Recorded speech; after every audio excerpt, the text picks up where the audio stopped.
lagi mong maisip, lagi mong katakutan, para ka na rin namamatay maraming ulit. How to face death? Yan ang pamagat ng ating pag-aaral ngayon, o kaya ay die another day. Huwag na lang today, another day. Die one day, but live every day. Keep in mind, death is God-ordained. Hebrews 9:27, people are destined to die once. So talagang destino, talagang takda na ang tao ay sumakabilang buhay. Ecclesiastes 3:1-2, there is a time for everything, and a season for every activity under the heavens. For instance, a time to be born, and a time to die. Nakatakda ang lahat. Kung tayo isinisilang, tayo ay isa sa kabilang buhay.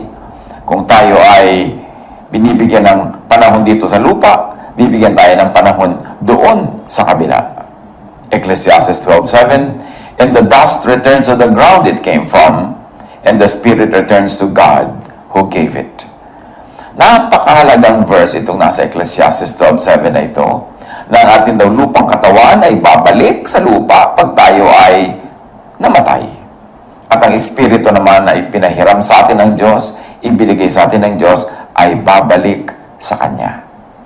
So, naghihiwalay ang katawan at ang espiritu may kani-kanyang pupuntahan. None of them is destroyed because matter cannot be created nor destroyed. After it's created by God, one-time, big-time creation, hindi na yan pwedeng ma-destroy. So, yung dust, pag tinignan natin yung ating katawan, pagka pinag-aralan mo yan, sasabihin, maagnas yan, kakainin ng ganito at ng ganon, sasama sa lupa, pero hindi siya nade-destroy. Nare-recycle lang ang katawan. Dahil lahat ng element ng katawan ay galing din sa lupa, bumabalik sa lupa. At ganon din ang espiritu na galing sa Diyos, cannot be destroyed. Bumabalik sa Diyos. Quantum physics has a very interesting insight that parallels with the idea of eternal life. The idea of dying and raising up the dead, or the preservation of the spirit, is similar to the quantum idea of destroying and reconstructing matter. Sa quantum conservation of information, sinasabi na information cannot be destroyed. The amount of information contained in matter remains even if that matter is destroyed. Information is the way the particles are arranged. Even if the arrangement of particles is broken up, each particle still contains the information like it was arranged before.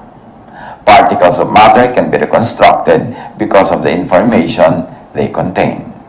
So yan ang sinasabi natin na parallelism ng katuruan tungkol sa eternal life, na hindi naman talaga na-destroy yung katawan, re-reconstitute lang, na re-recycle, at ang espiritu bumabalik sa pinanggalingan.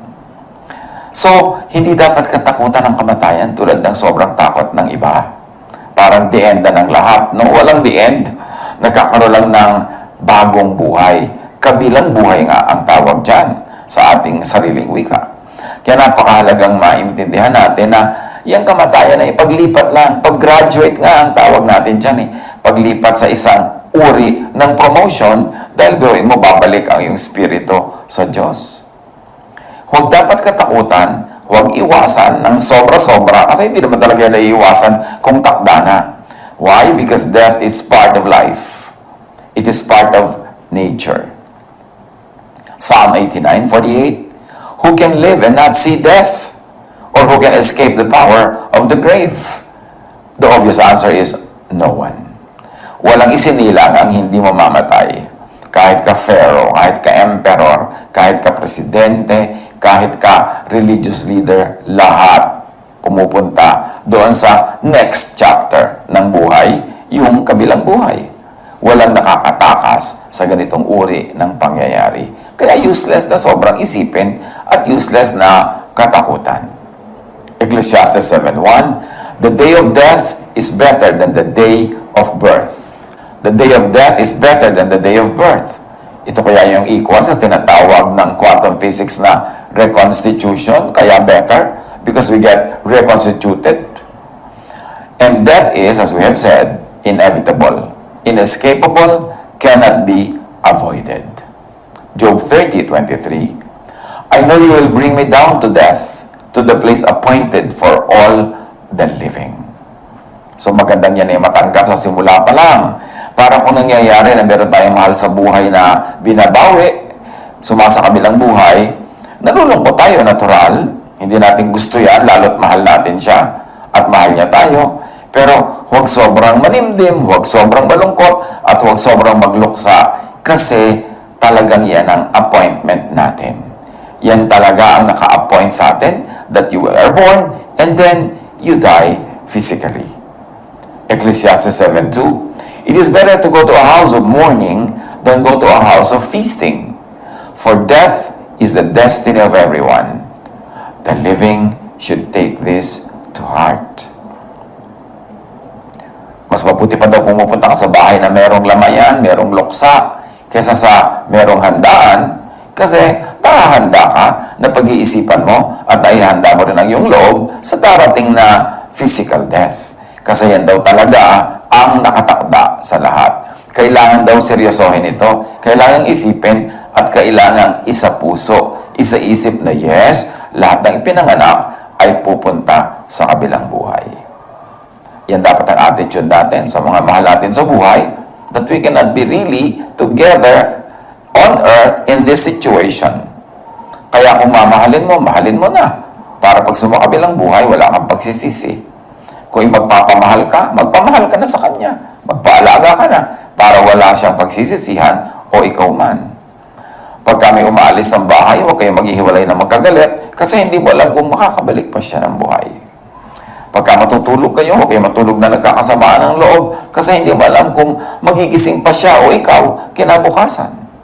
Hindi natin alam. Ang alam lang natin, ang lahat ay gagraduate. Ang lahat ay isa sa kabilang buhay.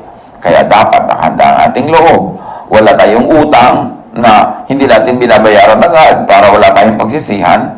At nagpapatawa din tayo sa kapwa natin agad-agad kasi hindi natin alam kung magkikita pa ulit tayo next hour, next day, next week na mga pare-parehong physically alive. Death is escape, an exit from earthly troubles and pain. Dapat din natin yung maisip. Lalo ko ang tao ay nagdurusa sa sobrang malalang sakit o napakahirap ng kanyang kalagayan o mapupunta siya sa panganib sa sobrang hirap, death daw could be an exit from earthly troubles and pain. Job 3:20-21.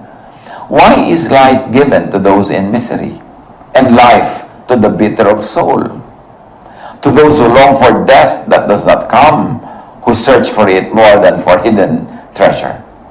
At marami tayong alam, nababalitaan, at marami nadidinig ng mga kwento tungkol sa mga taong sobrang dumaranas ng hirap, lalo sakit ng katawan, mga malalalang mga sakit, na talagang minamabuti pa nila na kunin na sila ng Panginoon, sumakabilang buhay na kaysa patuloy na mahirapan at masaktan.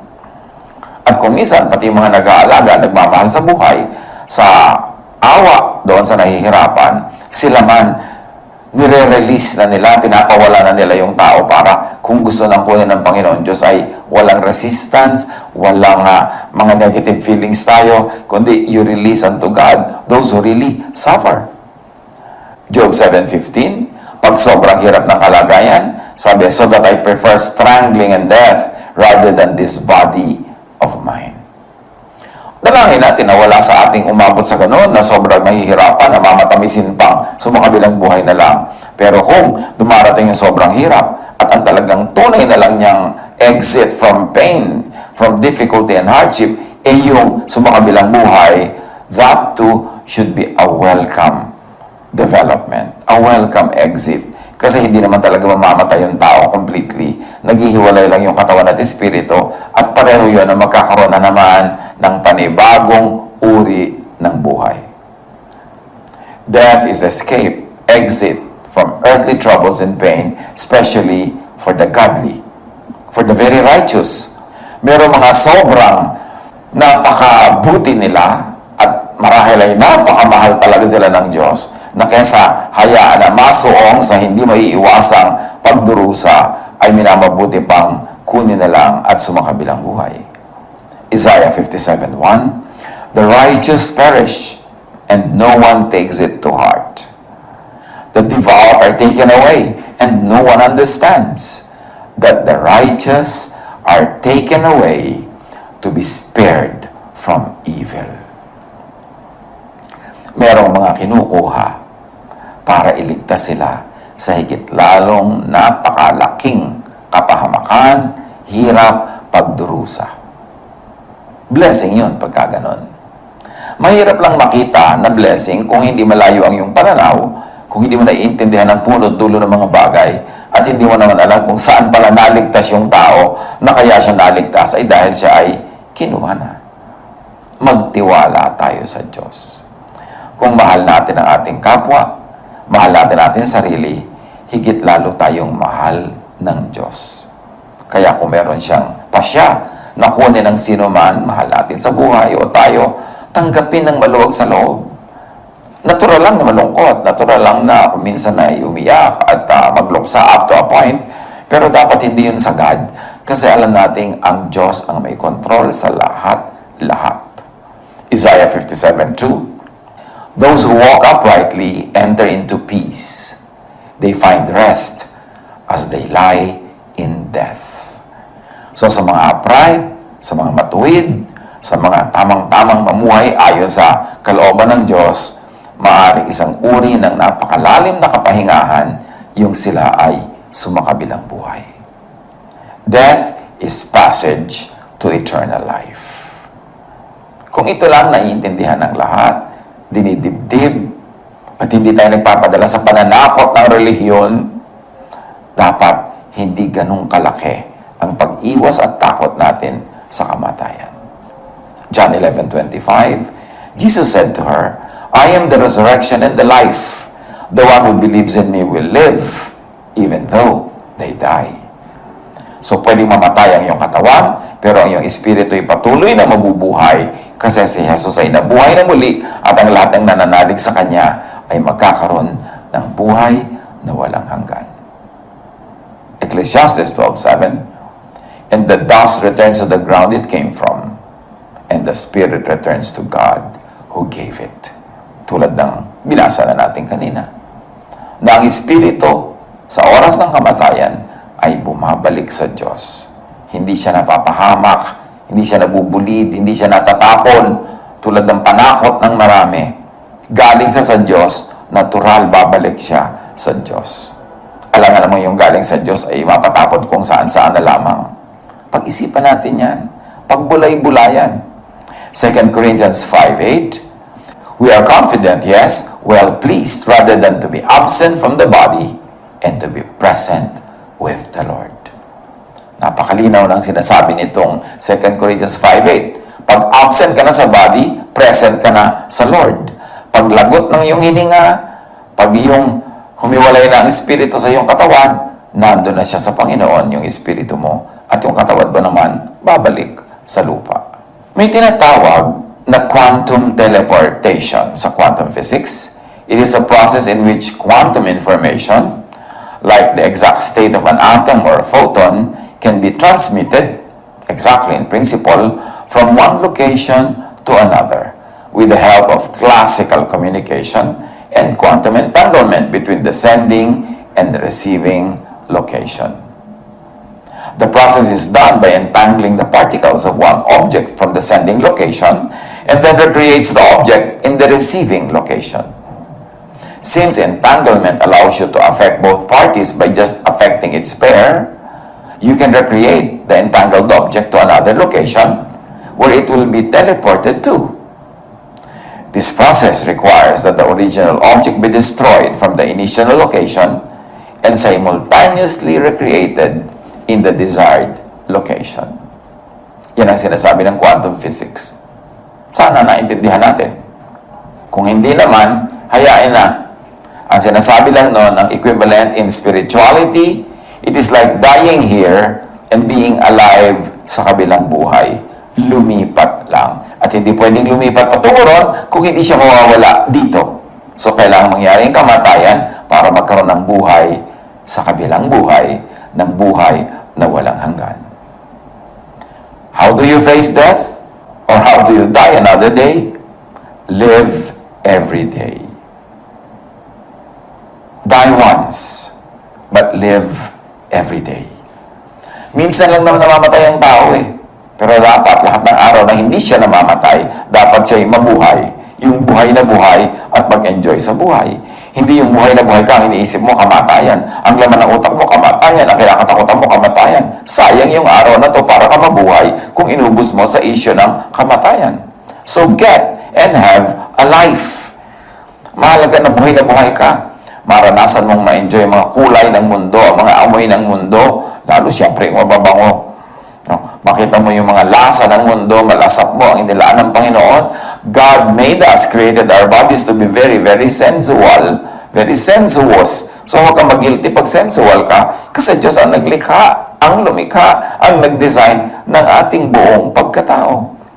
John 10:10, the thief comes only to steal and kill and destroy. I have come that they may have life and have it to the full. So ang gusto ni Jesus, ang buhay natin talagang buhay na buhay, masigla, nararanasan natin ang lahat ng mga tama at magagandang bagay. Sabi niya, ang kalaban, dumating lang yan para kayo nakawan, patayin, sirain. Pero ako, ang gusto ko para sa inyo, buhay. Buhay na punong-puno, masaya, masigla, makulay. So, how do you face death? Enjoy your life. Para pag natapos na yung buhay na ito, wala kang pagsisisi, hindi bitin, hindi kulang. How do you face death? Minimize pain, so you don't die many times, but only once. How do you face death? Maximize pleasure. Para bawat araw na buhay ay sulit, at kung nagwakas na ang buhay na ito, eh di nagwakas, pero na-maximize mo na yung pleasure na inilaan sa iyo ng Diyos. Psalm 16:11, you make known to me the path of life. You will fill me with joy in your presence, with eternal pleasures at your right hand. Punong-puno ng magandang plano ang Diyos para sa ating buhay. Pero kung minsan, yung religion na nagtuturo sa atin na magdusa, magtiis, gutumin ng sarili, lagi na lang magtimpi, kahit na hindi naman masama yung gustong gawin, lagi na lang magsakripisyo, hindi yan ang hinihingi ng Diyos. Minsan, religion lang ang humihingi nun. Pero ang kalooban ng Diyos para sa atin is to have a full, beautiful, meaningful life. That's the way to die, by living well. Because when you have lived well, then come death if it should come. Total, hindi naman yan naiiwasan at nakatakda sa lahat. Pero wala kang pagsisisi at pagsisisihan. Ecclesiastes 2:10, sabi ni Solomon, pinakamarunong na tao sa buong mundo, pero pinakamasipag, ang daming ginawa, deserving niya maging happy at mag-enjoy ng pleasures. Sabi niya, I denied myself nothing my eyes desired. I refused my heart no pleasure. My heart took delight in all my labor, and this was the reward for my toil.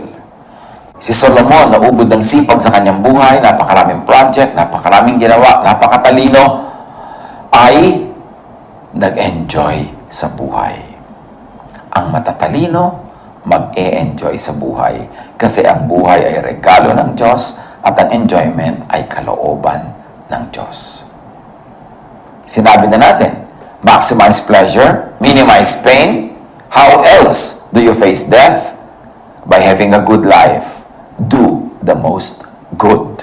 Yan din ang ibig sabihin ng good life. Hindi lang yung para sa sarili mo yung good, kundi para rin sa kapwa. Sa abot ng iyong makakaya, lagi kang gumagawa ng mabuti sa kapwa, lalo sa mga kawawa, sa mga maralita, sa mga api, sa mga gutom at uhaw, sa mga nagiginaw, sa mga kinakapos. Do the most good. That's how you face death. So that when death comes, you know that you have done the maximum good that you could do within your power. You will go and face your God. You will face your Maker with a very, very glad heart. Psalm 34:14, turn from evil and do good. Seek peace and pursue it. So when you turn from evil and do good, when you seek peace, you are ready for death anytime. Galatians 6:9, let us not become weary in doing good, For at the proper time, we will reap a harvest if we do not give up. And that time could be earthly time or heavenly time. In any or in both cases, doing good will reap a very good harvest. And when you have done all this, you minimized pain, maximized pleasure, did the most good, and when you are called by God, then meet your Maker. Amos 4:12, prepare to meet your God. At yung pagpe-prepare na yan, hindi lang puro religious activity, religious sacrifice, kundi enjoyan mo ang buhay na ipinahiram sa'yo, magpa-enjoy ka rin sa kapwa, maging mabuti ka, at yan ang paghahanda mo to meet your God. Ipagsusulit mo na yung mga ibinigay niya sa'yo, sumulit na parami mo, parang yung parable of the talents. Yung ibinigay sa'yo, tumubo, itinanim mo, namunga. So yung ibinigay sa'yo ng Diyos na talent, tumubo, namunga. Ang ibinigay sa'yo, ipinahiram na oras, na-enjoy mo, na-enjoy ng iba, nakagawa ka ng maximum good, then you can meet your Maker anytime. And if I go and prepare a place for you, sabi ni Jesus, I will come back and take you to be with me so that you also will be where I am. So, nakahanda si Jesus na tayo tanggapin. Pagka nalagot ang ating hininga, instantly, nandun na tayo sa presence ng Diyos. What's the worry? Malulungkot lang yung mga naulila, yung mga naiwan dahil mamimiss yung pumunta sa kabilang buhay. Pero yung pumunta sa kabilang buhay, sa sarap ng kasama ang Panginoon, sa ligaya sa kabilang buhay, siguro hindi niya mamimiss yung earthly life kung saan napakaraming problema at napakaraming misery. So, ang totoo nun, kung nalulungkot tayo pag merong sumakabilang buhay, nalulungkot tayo para sa ating sarili, hindi para sa Kanya. At ang maganda, ang mabuti, pag meron tayong mahal sa buhay na kinuha na ng Panginoon, luwagan natin ang ating dibdib, i-release natin yung tao, yung espiritu niya to God, para maluwag ang lahat, para magkaan sa lahat. Unless you are clearly, loudly, inescapably being called to die today, live. Live muna. Mabuhay. Do not be preoccupied with death. Die another day. You have only one day to die out of the many days that God gives you. And in all those other days that you are not dying, live. Get a life, have a life, and give life to everyone that you could give to. Huwag magmukmok. Huwag ubusin ang pagkakataon na sana ay sumasaya, nagpapasaya sa pag-iisip ng ganitong mga bagay. Isulit ang buhay. At pag dumating na yung oras na tayo tinatawag para gumraduate, tanggapin ng maluwag kung tayo yung tinatawag at yung mahal natin sa buhay kung siya ang tinatawag,